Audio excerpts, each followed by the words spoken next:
Assalamualaikum, saya Prilia. Di sini saya akan menyampaikan askep SOKA maternitas yang tentang postpartum dengan sesar, indikasinya KPD pada Nyonya P di ruang Al Zaitun, RSI Banjarnegara. Next.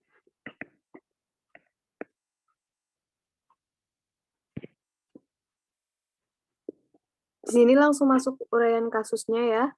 Pada tanggal 5 Januari 2022, Nyonya P, umurnya 19 tahun, datang ke IGD VKRSI Banjarnegara dengan keluhan KPD pos jatuh di rumah, G1P0A0 kehamilannya 34-35 minggu, lalu pasien mengatakan ketubannya pecah setelah jatuh, lalu mules, pasien mengatakan gerakan janin berkurang ya pas jatuhnya, lalu TTV dengan TD 141/96, suhunya 36,5 Celcius, lalu nadinya 89, RR-nya 20 kali per menit. Indikasi gawat janin dan rencana sesar hari itu juga tanggal 5.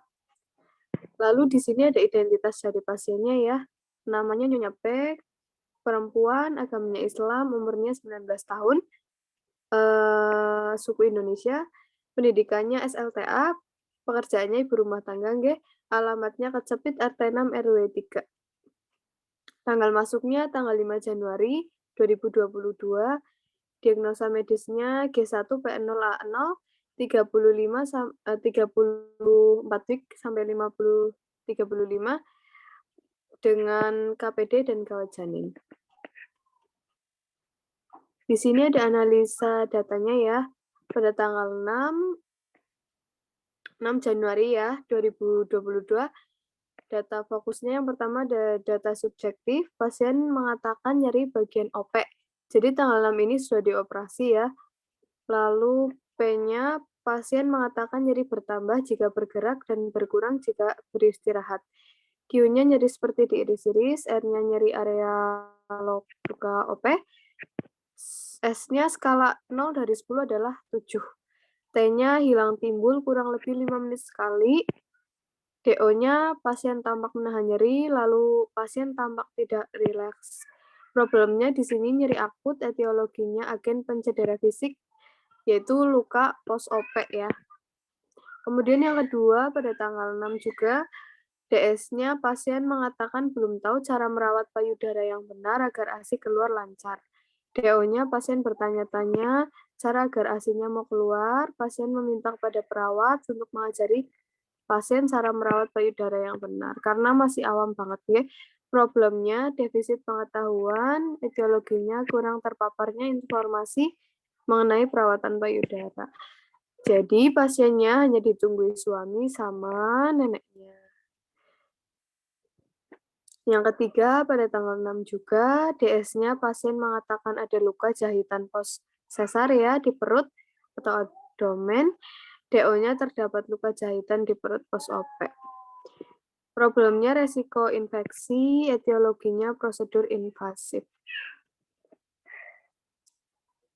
Di sini ada rumusan diagnosa perawatannya.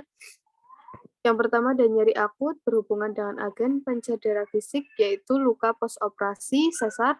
Yang kedua ada defisit pengetahuan berhubungan dengan kurang terpaparnya informasi mengenai perawatan payudara. Yang ketiga resiko infeksi berhubungan dengan prosedur invasif. Kemudian ada intervensi. Yang pertama, diagnosa pertama ya, tujuan dan kriteria hasilnya setelah dilakukan kunjungan 3 kali 24 jam diharapkan tingkat nyeri teratasi dengan kriteria hasil. Skala nyerinya 2 dari 7 ya awalnya, lalu ekspresi wajah rileks, kemudian tidak terlihat menahan nyeri, lalu TTV dalam batas normal. Intervensinya kaji perubahan skala nyeri dengan PQRST, kemudian berikan lingkungan yang tenang, jangan terlalu bising karena mengganggu pasien. Kemudian ajarkan dan instruksikan relaksasi distraksi dengan nafas dalam. Jadi menggunakan teknik relaksasi nafas dalam, kemudian kolaborasi pemberian analgetik, lalu pantau dan cek TTV. Yang kedua, setelah dilakukan tindakan keperawatan selama 3 kali 24 jam, 3 kali 24 jam ya maksudnya, diharapkan resiko infeksi tidak terjadi. Dengan kriteria hasil, leukosit tetap dipertahankan dalam batas normal dengan cara cek darah lengkap. Kemudian TTP normal, luka tetap kering, tidak muncul tanda infeksi seperti kolor, darah, rubor, dan tumor.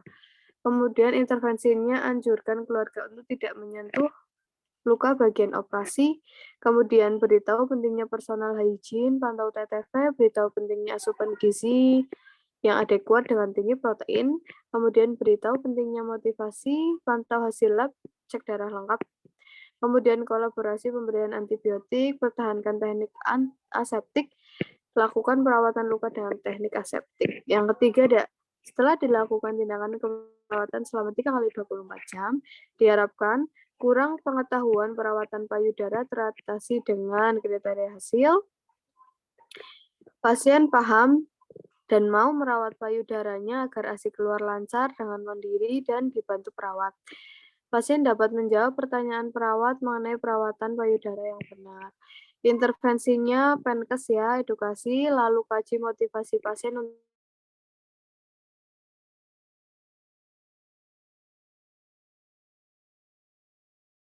lalu ikut sertakan anggota keluarga lain yang memungkinkan. Di sini bisa suaminya dan neneknya. Kemudian ada implementasi yang diagnosa pertama nyeri akut itu menggunakan implementasi manajemen nyeri, berikan lingkungan yang tenang, posisikan pasien dengan nyaman, lalu instruksikan relaksasi dengan nafas dalam. Responnya, DES-nya pasien mengatakan nyeri berkurang, DO-nya pasien ditunggu oleh suami dan neneknya, posisi pasien terlentang dan kaki lurus, kemudian pasien mau melakukan nafas dan dalam saat nyeri muncul. Yang kedua, dengan diagnosa payudara ya, defisit pengetahuannya, implementasinya memberikan edukasi tanya jawab tentang perawatan payudara dengan pasien dan keluarga. Responnya DS, pasien mengatakan ia sudah mengerti dengan apa yang disampaikan perawat. Lalu DO-nya payudara pasien terlihat keluar ASI sedikit demi sedikit setelah mempraktekkan yang disampaikan perawat. Diagnosa yang ketiga yaitu yang resiko infeksi ya. Implementasinya memberitahu pasien untuk personal hygiene dan melibatkan keluarga. Lalu menganjurkan untuk sering bergerak biar aliran darahnya lancar. Kemudian responnya DS, pasien mengatakan mau menjaga kebersihan dan dibantu perawat atau keluarga. Lalu DO-nya pasien mau bergerak dengan hati-hati untuk memperlancar aliran darah ke luka agar cepat kering. Kemudian di sini ada evaluasi pada tanggal 6 dan dengan diagnosa nyeri akutnya. S-nya pasien mengatakan nyeri berkurang, skala nyeri dari 7 menjadi 2. Lalu O-nya ekspresi muka mulai rileks ya, tidak meringis menahan nyeri lagi, hanya masalah nyeri akut rastasis bagian, ditandai dengan ekspresi wajah menjadi rileks. P-nya intervensi dipertahankan dan dilanjutkan. Diagnosa yang kedua yaitu defisit pengetahuannya, S-nya PS mengatakan menjadi lebih paham bagaimana merawat payudara yang benar supaya ASI keluar lancar. Kemudian O-nya pasien bisa menjawab pertanyaan mengenai perawatan payudara, A-nya masalah kurang pengetahuan mengenai perawatan payudara teratasi, lalu pertahankan intervensi. Diagnosa yang terakhir, resiko infeksi ya. S-nya pasien mengatakan tidak muncul adanya tanda-tanda infeksi seperti benjolan dan panas. O-nya luka kering, bagus ya lukanya dan bersih. Tidak muncul tanda-tanda infeksi seperti kolor, dolor, dan rubor. A-nya masalah terjadi infeksi teratasi ditandai dengan tidak munculnya tanda-tanda infeksi pada luka SC. Jahitannya bagus, kering, bersih. Lalu P-nya pertahankan intervensi. Demikian presentasi dari saya. Terima kasih. Wassalamualaikum warahmatullahi wabarakatuh.